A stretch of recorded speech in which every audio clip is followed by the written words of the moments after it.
एक प्लेट घेतली आहे. प्लेटमध्ये आपण शेंगदाण्याचा कूट घेऊया. त्यामध्ये चवीनुसार मीठ, थोडी कापलेली हिरवी मिरची आणि छान असं मिक्स करून घेऊ आपण.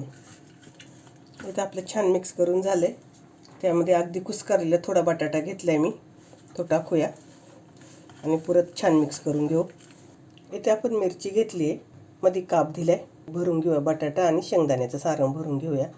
मिरची थोडीशी फाकायची दोन्ही हाताने आणि त्यामध्ये भरून घ्यायचं. या पद्धतीनं भरून घ्या. आता मी बाकीच्या मिरच्या भरून घेते. आपण ताट घेतले, त्यामध्ये साबुत तांदूळ घेऊया. त्यामध्ये टाकूया शेंगदाण्याचा कूट, हिरवी मिरची, चवीनुसार मीठ आणि बटाटा कुस्करून घेतला आहे, तो टाकूया. आता हे सगळं आपण छान मिक्स करून घेऊ.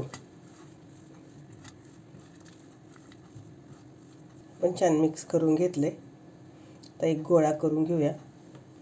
पिठाचा एक गोळा करून घ्यायचा, थोडासा असा लांबट हातावर. त्यामध्ये मिरची ठेवायची अशी बरोबर आणि मिरचीला कवर करून घ्यायचं असं सगळीकडून.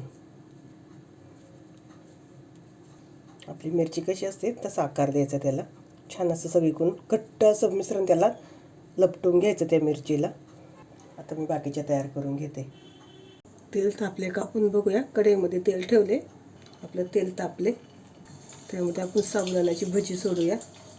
खूप असे नाही तळायचे, थोडं तेल घेतले त्यामुळे दोन दोन तळून घेऊया आपण. थोडंसं असं पलटून घ्यायचं. खूप जास्त वेळ नाही असं त्याला सारखं पलटीत राहायचं, नाही तर ते तुटलं जातात. आता छान मी शिजवून घेते, नंतर तुम्हाला दाखवते. छान असं आपल्या इथं कलर आला आहे आणि मी बारीक गॅसवरच तळून घेतले. बघा किती सुंदर दिसते. प्लेटमध्ये काढून घेऊया आपण.